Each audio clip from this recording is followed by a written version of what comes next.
بھارت کے حوالے سے اور خاص طور پہ بابری مسجد سے اس کا آغاز کرنا چاہ رہی ہوں۔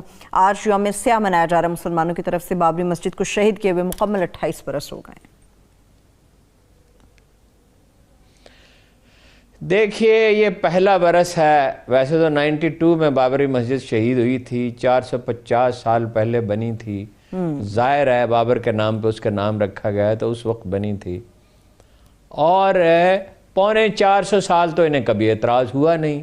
47 کے بعد اچانک انکشاف ہوا کہ یہ رام کی جنم بھومی ہے، جیسے اسرائیلیوں پہ انکشاف ہوا کوئی یعنی 3000 سال کے بعد، 2500 سال کے بعد، کہ یہ ہمارا علاقہ ہے۔ 7% ان کی آبادی تھی اس علاقے میں یہودیوں کی، اور پھر وہ ان کا علاقہ ہوگا کیونکہ برطانیہ ان کا سرپرست تھا۔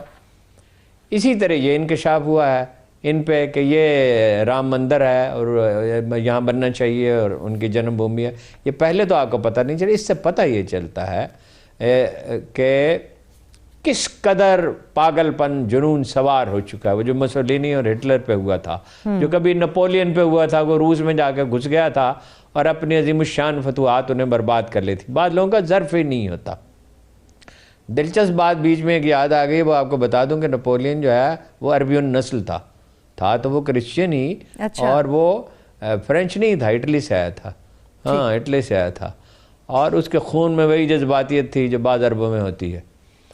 خیر بہرحال وہ مسلمانوں نے یوم سیاہ منانے کا اعلان کیا ہے، اور 3:45 پہ انہیں اذانیں دینی تھیں، اور امبیڈکر جو ایک بہت بڑے لیڈر تھے ان کا یوم وفات بھی تھا، اس پہ ریڈ الرٹ جاری کیا گیا ہے۔ پولیٹیکل سائنس کا اصول یہ ہے کہ جس ملک کی 20% آبادی پرووک ہو جائے وہ گورن نہیں کیا جا سکتا۔ آپ کو یاد ہے شاہین باغ دلی میں مظاہرے ہو رہے تھے، گھریلو عورتیں نکل آئی تھیں۔ یہ آخری وارننگ ہوتی ہے جب گھریلو عورتیں نکل آئیں گھروں سے، اس کا مطلب ہوتا ہے صورتحال بہت خطرناک ہو گئی ہے۔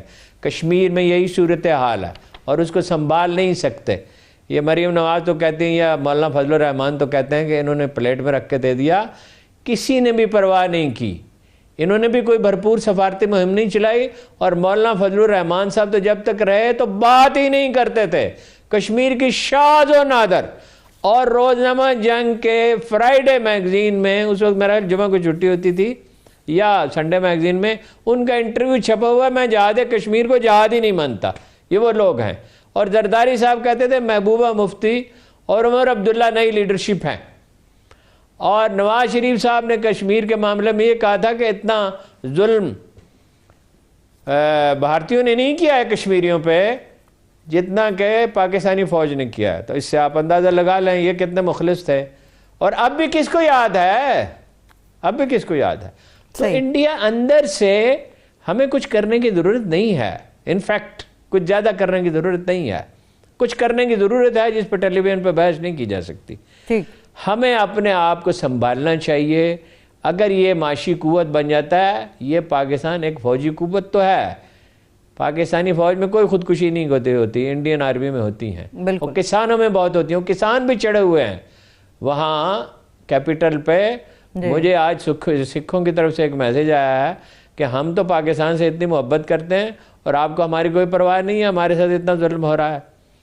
وہ بھی ناراض ہیں۔ تو انڈیا اندر سے ٹوٹ رہا ہے، اور انڈیا کبھی کوئی ملک تھا ہی نہیں۔ 2300 سال پہلے چندر گپت موریہ نے اس کو متحد کیا تھا، پھر مسلمانوں نے بعد میں سے پھر راجواڑے بن گئے، پھر مسلمانوں نے متحد کیا، پھر انگریزوں کو وراثت میں ملا، انگریز اسے چھوڑ گئے، اور عزائم ان کے بڑے بلند ہیں بامیان تک۔ وہ آپ کو پتہ ہے صرف پاکستان نہیں، وہ کہتے ہیں بامیان تک ہے بر صغیر، کیونکہ بدھ مت وہاں تک پھیلا تھا۔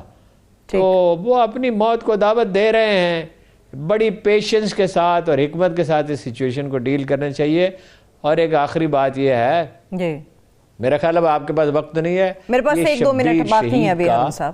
یوم شہادت ہے، یوم شہادت ہے، اور اب ان کی خدمات میں تو کیا روشنی ڈالی جا سکتی ہے۔ تو ان کے فرزندی ہیں ایک طرح سے جنرل صاحب، تو ان کو ان کی زندگی پہ غور کرنا چاہیے اور اسی راستے پہ چلنا چاہیے۔